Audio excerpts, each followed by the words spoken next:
ഇന്നത്തെ കഥ എന്താണെന്ന് വെച്ചിട്ടുണ്ടെങ്കിൽ ബഹുരസമാണ്.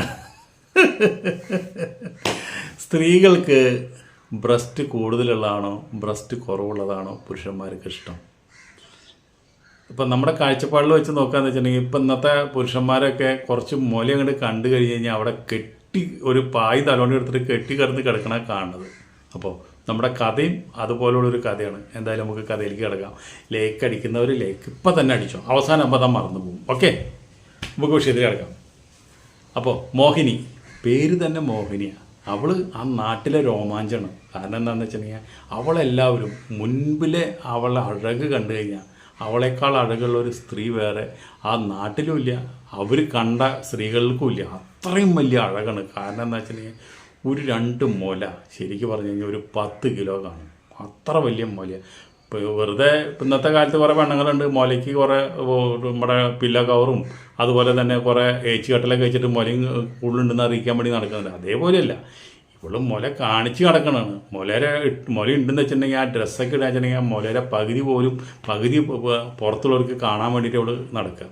അപ്പോൾ അത്രയും നല്ലൊരു സുന്ദരി. ഇവളൊക്കെ പോകുമ്പോൾ ഒരുപാട് കമൻ്റ് അടിക്കാൻ നാട്ടിലെ ചെറുപ്പക്കാരും കാര്യങ്ങളൊക്കെ കൂട്ടായിട്ട് ഇവൾ പോണ സ്ഥലത്തൊക്കെ അവർ കൂട്ടായിട്ട് അവർ ഇരുന്നിട്ട് ഇവളെ കമൻ്റ് അടിക്കും. കമൻ്റ് അടിക്കുന്നത് എന്താണെന്ന് വെച്ചിട്ടുണ്ടെങ്കിൽ അവർ പറയണതെന്ന് വെച്ചിട്ടുണ്ടെങ്കിൽ അവിടുത്തെ ചെറുപ്പക്കാർ പറഞ്ഞ് പുരുഷന്മാർക്ക് നല്ലോണം കൂടി പണിക്ക് കൊടുക്കുന്നുണ്ട്, അതുകൊണ്ടാണ് ഇവളുടെ മുലയ്ക്ക് ഇത്ര വലിപ്പം വരുന്നത്. എല്ലാവരും മുലയുമ്പോൾ പിടിച്ച് ഞാളാണ്, അതുകൊണ്ടാണ് ഈ കുമ്പളങ്ങ പോലെയുള്ള മുല കിടക്കുന്നത്. അപ്പോൾ അത് കണ്ടിട്ട് ഇനി സ്വയംഭോഗം ചെയ്യാത്തവർ ആ നാട്ടിലില്ല. അത്രയും ഇഷ്ടമാണ് ഇവളുടെ മുല എന്ന് പറഞ്ഞാൽ. മുമ്പിലും പിന്നിലും കാണാൻ അത്ര സൗന്ദര്യം. അപ്പോൾ ഇവിടെ ഒരു ട്യൂഷന് പോകുന്നുണ്ട്. ഒരു മാഷാണ് ട്യൂഷൻ എടുക്കുന്നത്. അപ്പോൾ ആ ട്യൂഷന് ഇവൾ നേരത്തെ ചെന്നിരിക്കും. പക്ഷെ അവിടെ ട്യൂഷന് വരുന്ന വേറൊരു പെണ്ണുണ്ട്. ആ ഒരു ദിവസം ഇവൾ ചെന്നപ്പോൾ ആ മാഷ് ഇവളെ കൂട്ടുകാരിനെ അവിടെ പരിപാടി ചെയ്തുകൊണ്ടിരിക്കുക. അപ്പോൾ ഇവൾ ചെന്നിരുന്നിട്ട് അതിൻ്റെ അകത്തുനിന്ന് വർത്താനം കേൾക്കുന്നുണ്ട്. അപ്പോൾ ഇവളുടെ പേര് പറയുന്നുണ്ട്, മോഹിനി എന്ന് ഈ മാഷ് പറയുന്നുണ്ട്. അപ്പോൾ ഇവൾ ചെകിട് വെച്ച് നോക്കി, എന്താണ് എൻ്റെ പേര് പറയുന്നത് ഇവർ തമ്മിൽ ബന്ധപ്പെടുമ്പോൾ? അപ്പോൾ മാഷ് പറയാം, എന്താണ് മാഷ് പറയണത്? അതേ, നീ ആ മോഹിനീനെ നോക്ക്, അവൾക്ക് എന്താ മുലാന്നറിയാം. നിനക്ക് ഇതേ ഇവിടെ ആകെ ചെറുനാരങ്ങര അത്രയേ ഉള്ളൂ. അത്ര മുല ഉണ്ടെങ്കിൽ നമുക്ക് ബന്ധപ്പെടുമ്പോൾ ഒരു സുഖം ഉണ്ടാവുള്ളൂ. നീ ഒരു കാര്യം ചെയ്യും, ഇതൊന്ന് വലുതാക്കാനോ വല്ല വഴിയുണ്ടെങ്കിൽ നീ നോക്ക്, അതാണ് നിനക്ക് നല്ലത്. അപ്പം ഞാൻ നിന്നെ വേണമെങ്കിൽ കല്യാണം കഴിക്കാമെന്ന് പറഞ്ഞു. അപ്പോൾ പറഞ്ഞു, നിങ്ങളെന്തൊരു കാര്യം ചെയ്യും, ആ മോഹിനീനെ പോയി കെട്ടിക്കോ, എന്നെ കെട്ടണ്ട. ഇതെല്ലാവർക്കും മോഹിനിയുടെ മുലേരെ കറ്റി പറയാൻ ഇവിടെ ആളില്ല, അവർക്ക് നേരമുള്ളൂ എന്ന് പറഞ്ഞു. ഇവിടെ ഒന്നും അറിയാത്ത പോലെ കണ്ട് ഇവിടെ വന്നിരുന്നു.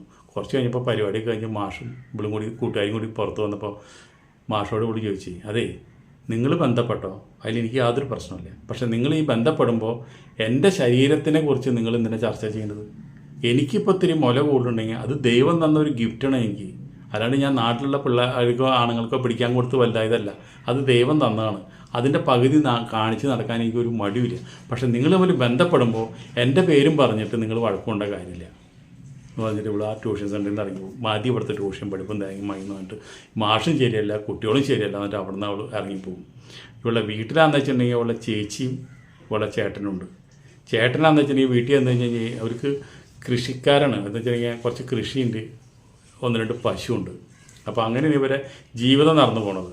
അപ്പോൾ ഇവളാന്ന് വെച്ചിട്ടുണ്ടെങ്കിൽ പഠിച്ചിട്ടൊരു ജോലി കിട്ടാം എന്ന് വിചാരിച്ച് നടന്നിട്ട് ട്യൂഷന് പോയിട്ടും കാര്യമില്ല, ഒരു സ്ഥലത്ത് പോയിട്ട് ഇവർക്ക് രക്ഷയില്ല. എല്ലാവരും മുലേനെ പറ്റി പറഞ്ഞ് ഇവൾക്ക് ആകെ പുറത്തിറങ്ങാൻ പറ്റാത്ത സ്ഥിതിയായി. ഇപ്പോൾ വീട്ടിൽ ചെന്ന് കഴിഞ്ഞപ്പോൾ ഇതിൻ്റെ ചേർത്തി ഇതുപോലെ തന്നെ ഇവളുടെ ചേച്ചീനെ ഉള്ള ചേട്ടൻ പരിപാടി ചെയ്യുമ്പോൾ ഇവള് അപ്പുറത്തെ റൂമിൽ കിടക്കുന്നുണ്ട്. അപ്പോൾ അവിടെ നിന്നുള്ള രാത്രി പാതിരയാകുമ്പോൾ ഉറങ്ങില്ലാണ്ട് കിടക്കുമ്പോൾ അവിടെ നിന്നുള്ള വർത്താനം, നിൻ്റെ മുല എന്താ വലുതാവാത്ത, നിൻ്റെ അനിയത്തിൻ്റെ മുല എന്തോ മുല, അത് കണ്ടാൽ മതിയല്ലോ പോകാനായിട്ട്, എനിക്ക് നിന്നെ കല്യാണം കഴിക്കേണ്ടായിരുന്നില്ലേ, ആദ്യം അവളെ കല്യാണം കഴിച്ചാൽ മതി പറഞ്ഞു. അപ്പോൾ അവർ ഭാര്യയും ഭർത്താവും കൂടിയിട്ട് ഭയങ്കര വഴക്കാണ്. ഇവളാണെന്ന് വെച്ചിട്ടുണ്ടെങ്കിലോ ഈ മുലയുടെ അവിടെ എന്തെങ്കിലും ഒരു ഷാളോ എന്തെങ്കിലും മറച്ചോ ഒന്നും നടക്കില്ല.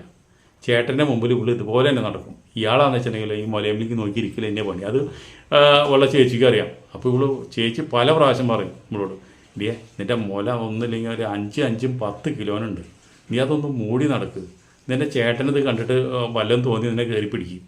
അപ്പോൾ ഇവള് പറയുന്നത് വെച്ചിട്ടുണ്ടെങ്കിൽ ഇത് ദൈവം തന്നതാണ്, ആ ദൈവം തന്നത് മുഴുവൻ മറിച്ച് കിടക്കാൻ എനിക്ക് ഇഷ്ടമല്ല. അതുമല്ല, എനിക്ക് ഈ മുല എന്ന് പറഞ്ഞു കഴിഞ്ഞാൽ എനിക്ക് അതിനെ പറ്റിയൊരു നാണം തോന്നുന്നില്ല. കാരണം അത് ഞാൻ ജനിച്ചതിന് ശേഷം അത് വളർന്ന് വന്നതാണ്. അത് എനിക്ക് ദൈവം തന്ന ഗിഫ്റ്റാണ്. അത് കാണാൻ സൗന്ദര്യമുള്ള ഒരു മുലയാകുമ്പോൾ കാണുന്നവർ കണ്ടോട്ടെ എന്ന് വിചാരിച്ച് വീട്ടിൽ ഞാൻ മറയ്ക്കുക, പുറത്ത് മറയ്ക്കാണ്ട് പോവുക, അതൊന്നുമില്ല. എനിക്ക് എല്ലായിടത്തും ഒരേ ഡ്രസ്സുള്ളൂ. ഇപ്പോൾ വളരെ ഹാഷായിട്ട കാര്യങ്ങൾ സംസാരിക്കാം. അപ്പോൾ അങ്ങനെ ഇരിക്കുന്ന സമയത്ത് ചേച്ചി പറഞ്ഞു, നീ ഇനിയിപ്പോൾ ജോലിയുമില്ല പഠിപ്പുമില്ല ഒന്നുമില്ല, നിനക്ക് വെച്ച് തിന്നാനായിട്ട് ഞങ്ങൾക്ക് തരാനായിട്ട് പറ്റൂല. അച്ഛനമ്മയും നിന്നെ ഇവിടെ ഒന്ന് ഉപേക്ഷിച്ച് അവരവരെ വഴിവെക്കി പോയി. നിന്നെ കല്യാണം കഴിച്ചു കൊടുക്കാനോ മറ്റുള്ള കാര്യങ്ങൾക്കോ ഇവിടെ കാശോ കാര്യങ്ങളൊന്നും നമ്മുടെ അച്ഛൻ അവിടെ തന്നു ഏൽപ്പിച്ചിട്ടില്ല. അപ്പോൾ അതുകൊണ്ട് നീ ഒരു കാര്യം ചെയ്യും, നീ ഇനിയിപ്പോൾ ട്യൂഷനും പോകണില്ല എന്ന് പറയുന്നുണ്ട്. ഇനിയിപ്പോൾ നീ എന്ത് ചെയ്യാനോ ഉദ്ദേശം? നിന്നെ കെട്ടിച്ചു കൊടുക്കാനാച്ചാൽ ഞങ്ങളുടെ കയ്യിൽ കാശില്ല. ഇപ്പം നാട്ടുകാർ മുഴുവൻ പറയണമെന്ന് വെച്ചിട്ടുണ്ടെങ്കിൽ നീ പലരും പിടിച്ച് പരിപാടി ചെയ്യുന്നുണ്ട്, അതുകൊണ്ടാണ് നിൻ്റെ മുല വലുതാവണമെന്ന് എല്ലാവരും നാട്ടിൽ പുറത്തിറങ്ങുമ്പോൾ ഒക്കെ അതാ പറയണത്. നിൻ്റെ ചേട്ടന് പുറത്തിറങ്ങി നടക്കാൻ പറ്റില്ല ആൾക്കാർ ചോദിച്ചിട്ട്, നിൻ്റെ ചേട്ടനാണത് പിടിച്ച് വലുതാക്കിയെന്ന് ചോദിക്കുന്നത്. അപ്പോൾ അതുകൊണ്ട് നീ എന്തെങ്കിലും സ്വയമായിട്ടൊരു ബിസിനസ്സോ ജോലിയോ ചെയ്യണം. അപ്പോൾ ഇവിടെ ആലോചിച്ച് ഇനിയിപ്പോൾ എന്ത്, ഇവിടെ നിന്ന് വന്ന് വെറുതെ ഇരിക്കാനും പറ്റില്ല, ഇനിയിപ്പോൾ എന്ത് ജോലി ചെയ്യും? അപ്പോൾ എന്താ വെച്ചിട്ടുണ്ടെങ്കിൽ ഈ പശുവിൻ്റെ പാല്, 2 പശുവിനെ പാർക്കണ പാല് മുഴുവൻ കൊണ്ട് അവിടെ ഒരാളൊരു പ്രൈവറ്റായിട്ടൊരു ബൂത്ത് നടത്തുന്നുണ്ട്. ആ ബൂത്തിലാണ് ഇവിടെ ചേട്ടൻ കൊണ്ട് പാല് കൊടുക്കുന്നത്. അപ്പോൾ ഇവള് പറഞ്ഞു, ചേട്ടനോട് പറഞ്ഞു, ചേട്ടാ ഒരു കാര്യം ചെയ്യും, നമുക്ക് ആ ബൂത്തിൻ്റെ അടുത്ത് വേറൊരു ബൂത്ത് തുടങ്ങാം, നമുക്കവിടെ പാൽ കൃഷി തുടങ്ങിയാലോ? പറഞ്ഞു അയാളവിടെ 10-15 കൊല്ലമായിട്ട് ഇതുപോലെ പാല് വെക്കണതാണ്. നമ്മൾ കൊണ്ടുപോയി പാല് തുടങ്ങി കഴിഞ്ഞാൽ നമ്മളെ ഇന്ന് മേടിക്കാൻ ഒരു മനുഷ്യരുണ്ടാവില്ല. പിന്നെ എന്തിനാ ആലോചിക്കുന്നത്? പിന്നെ നീ വേണമെന്ന് വെച്ചിട്ടുണ്ടെങ്കിൽ ഓരോ കുപ്പി വേണമെന്ന് നിറച്ച് തരാം, നീ ഇപ്പോൾ ഓരോ വീടുകളിൽ കൊണ്ടു കൊടുത്തോ? അയ്യോ അത് പറ്റില്ല, അല്ലെങ്കിൽ തന്നെ നാട്ടിൽ നടക്കാൻ പറ്റില്ല, പിന്നെ ഓരോ വീട്ടിലും കൊണ്ടുപോയി പാല് കൊടുക്കാൻ എനിക്ക് പറ്റില്ല.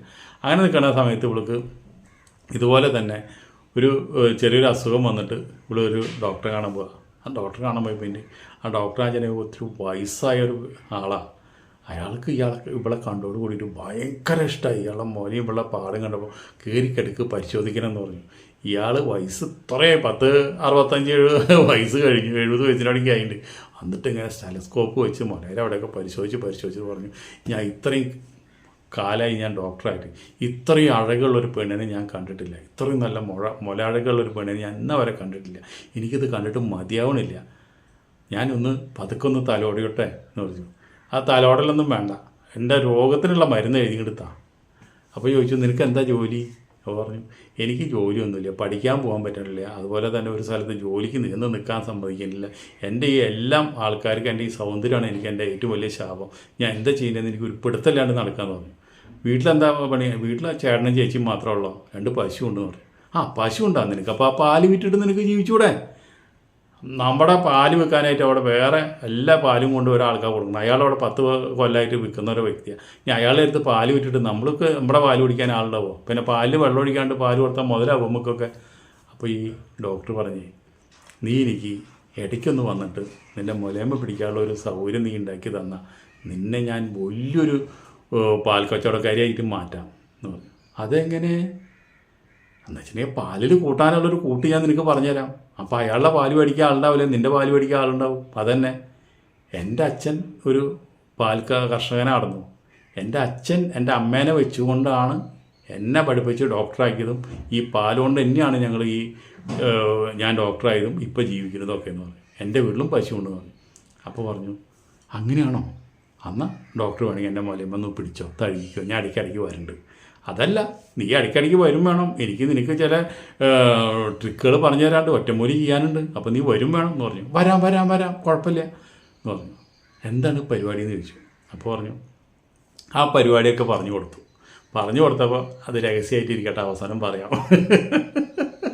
ഇവിടെ ആഴ്ചയിൽ വന്ന് ഒന്ന് മുലയുമ്പോൾ തടലും മുത്തച്ഛന് അത് മതി, വേറൊന്നും ചെയ്യണ്ട, അത് ചെയ്യാനുള്ള കൽപ്പൊന്നുമില്ല. അപ്പോൾ അതുകൊണ്ട് മൂപ്പർക്ക് ഇങ്ങനെ ഒന്ന് ആസ്വദിച്ച് ഒന്ന് തലോടണമെന്ന് മാത്രമല്ല വിചാരമുള്ളൂ. അതിനാണ് മൂപ്പരുടെ ഒരു ഒറ്റമൂലി പറഞ്ഞു കൊടുത്തത്. എന്തുണ്ടായിട്ടുണ്ടെങ്കിൽ അവിടെ ചെന്നിട്ട് ചേട്ടനോട് പറഞ്ഞു, ചേട്ടാ അതിൻ്റെ അപ്പുറത്ത് എനിക്കൊരു സ്റ്റാൾ കിട്ടിയാൽ ഞാൻ പാല് കൊണ്ടുവന്ന് വിറ്റിട്ട് ഞാൻ ഇതൊക്കെ വിറ്റ് ഞാൻ കാണിച്ചതെന്ന് പറഞ്ഞു. അത് കഴിഞ്ഞ് പിന്നെ പാൽ കച്ചവടം ഇവിടെ ഏറ്റെടുത്തു. ഇവിടെ ഒരു ദിവസം കൊണ്ടുവന്ന് പാല് വിറ്റു. അപ്പോൾ അപ്പുറത്തുള്ള ആൾക്ക് കരിമൂത്തു. അതുമല്ല, അവിടെ 80 രൂപ ഒരു ലിറ്റർ പാലെന്ന് പറയുമ്പോൾ ഇവളെന്താ വെച്ചിട്ടുണ്ടെങ്കിൽ 100 രൂപയാണ് ഉള്ള ഒരു ലിറ്റർ പാലിന്. അപ്പോൾ അവൻ പറഞ്ഞു, ഇവിടെ 80 രൂപ വിൽക്കുമ്പോൾ അവളുടെ മുല കാണാൻ വേണ്ടി മാത്രം 20 രൂപ കൊടുത്തിട്ട് അവിടെ നിന്ന് 1 ലിറ്റർ പാല് മേടിക്കുന്നതല്ല അവളുടെ വിചാരം. നടന്നു തന്നെ അന്ന് രാത്രി വരെ ഇരുന്നിട്ട് ഒരു മനുഷ്യൻ 1 ലിറ്റർ പാല് മേടിച്ചില്ല. കാരണം വെച്ചാൽ 20 രൂപ കൂടുതൽ, ഇയാളാച്ചാൽ നല്ല പാലാണ് കൊടുക്കുന്നത്. അപ്പോൾ മനസ്സിലായി. ഇവള് പറഞ്ഞു, വീട്ടിൽ വന്നപ്പോൾ ഉള്ള ചേട്ടൻ ചെയ്ത് പറഞ്ഞു, നീ ഇവിടെ ഞാൻ അന്നേ പറഞ്ഞതാ ഈ പാല് കച്ചവടത്തിന് ഇറങ്ങണ്ടാന്ന്. ഇപ്പോൾ പാല് മുഴുവൻ ബാലൻസ് വന്നില്ലേ, ഇനിയിപ്പോൾ നമ്മൾ എന്ത് ചെയ്യും? നമുക്ക് തൈര് ഉണ്ടാക്കാമെന്നേ, അതിലിപ്പോൾ എന്താ നഷ്ടപ്പെടുന്നു? പറഞ്ഞത് തൈര് ഉണ്ടാക്കാം, പിന്നെ കുറേ ചേട്ടനും ചേച്ചിയൊക്കെ ഞാനൊക്കെ കുടിച്ചോ. ഇന്ന് ചിലവായി നമ്മളൊരു ബിസിനസ് തുടങ്ങിയല്ലോ, അയാളവിടെ 10 കൊല്ലമായിട്ട് ചെയ്യണത്. അവിടെ നിന്ന് ആൾക്കാരെ തിരിച്ചെടുക്കണമെങ്കിൽ കുറച്ച് പണിയുണ്ട്. നമ്മുടെ കയ്യിൽ നിന്ന് ആരെങ്കിലും 1-2 ആൾക്കാർ പാല് മേടിക്കണം, എന്നാലാണ് അവരുടെ പരസ്യം കൊണ്ടാൽ പിന്നെ നമ്മുടെ കയ്യിൽ നിന്ന് പാല് മേടിക്കുള്ളൂ എന്ന് ചേട്ടനോട് പറഞ്ഞു. നീ എന്ത് പരസ്യം ചെയ്താലും കുഴപ്പമില്ല, ഇന്നലെ കൊണ്ടുപോയ പോലെ അത്ര പാല് ഇപ്പം നമ്മുടെ പാല് ഇപ്പോൾ അയാൾ എടുക്കാണ്ടായി എന്ന് വെച്ചിട്ടുണ്ടെങ്കിൽ നീ ഇവിടെ കച്ചവടം തുടങ്ങിയ കാരണം. ഇപ്പം നാളെ നീ കച്ചവടം ചെയ്ത് ഇത് ലാസ്റ്റ് പശുവിൻ്റെ വെക്കേണ്ട ഗതികേട് വരുത്തരുത് കേട്ടോ എന്ന് പറഞ്ഞു. അപ്പോൾ അതും കേട്ട് പിറ്റേ ദിവസം പാല് കൊണ്ടുവച്ചു. അപ്പോൾ അവൾക്ക് മനസ്സിലായി ഈ പാലിവിടെ ഒരാളെങ്കിലും മേടിക്കണമെങ്കിൽ ആർക്കെങ്കിലും പാല് കൊടുക്കണം. അപ്പോൾ അവിടെ അപ്പുറത്ത് പാല് മേടിക്കാൻ വരുന്ന ഒരാളെ വായി നോക്കിയാലാണ്, അമ്മാനച്ചനായാലും അവിടെ വരുന്ന വയസ്സന്മാരായാലും ചെറുപ്പക്കാരായാലും എല്ലാവരും വായി നോക്കിയാലാണ്. അപ്പോൾ അതിൽ നിന്ന് 2 ആളെ കൊണ്ട് വിളിച്ചിട്ട് ഇങ്ങോട്ട് വന്നിട്ട് പറഞ്ഞു, പാലിന് നിങ്ങൾക്കിന്ന് ഇന്നത്തെ ദിവസം പാല് ഫ്രീ. അതുമല്ല, നിങ്ങൾ ഈ ഫ്രീ പാല് നിങ്ങളുടെ ഭാര്യയ്ക്ക് കൊണ്ട് കൊടുക്കണം.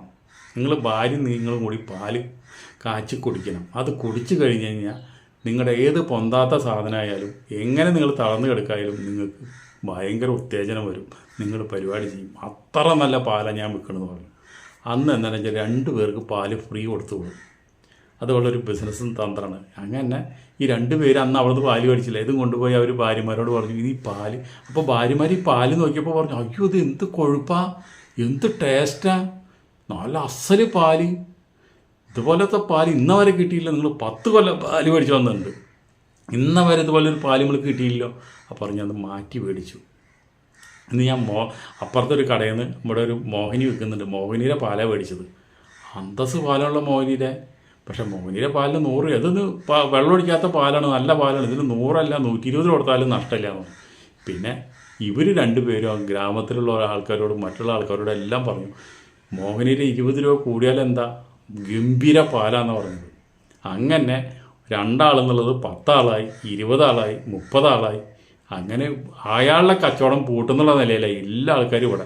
ഇത് പാലിൻ്റെ ഗുണം കൊണ്ടും അവിടെ പാല് പഠിക്കുന്നവർക്ക് 2 ഗുണം.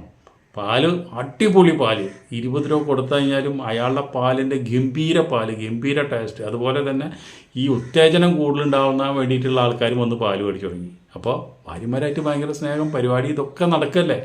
അപ്പോൾ അതിനുള്ള ആൾക്കാരും വന്നു തുടങ്ങി. പിന്നെ അതല്ല, ഈ പാല് മേടിക്കുന്നവരെ ഉള്ള വലയമ്പലിക്ക് നോക്കിയിരിക്കാമല്ലോ, അതിൻ്റെ ഒരു സന്തോഷം വേറെയും. 20 അല്ല 40 രൂപ കൂടുതൽ കൊടുക്കാനും തയ്യാറാണ്.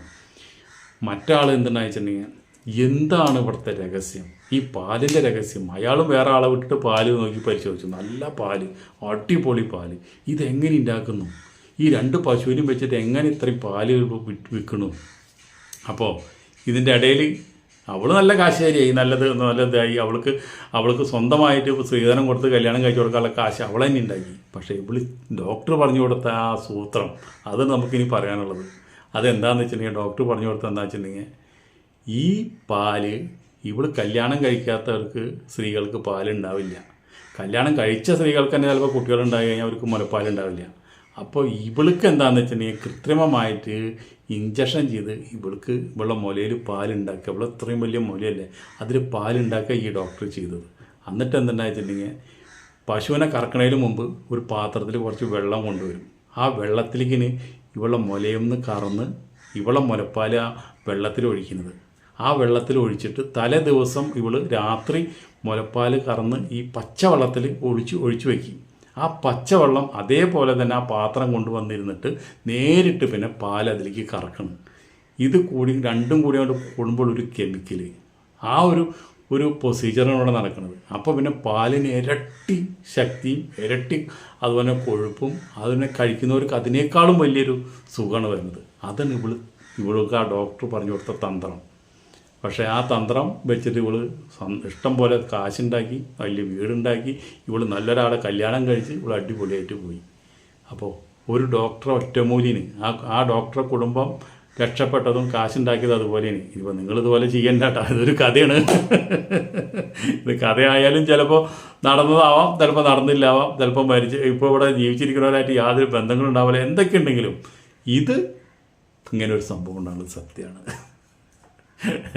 അപ്പോൾ അടുത്ത വീഡിയോ നമുക്ക് വീണ്ടും കാണാം. അതുവരെ നിങ്ങൾക്ക് എല്ലാവർക്കും നന്ദി, നമസ്കാരം. കഥ എല്ലാവർക്കും ഇഷ്ടപ്പെട്ടാൽ ലൈക്ക് അടിച്ചോളൂ. ഓക്കെ.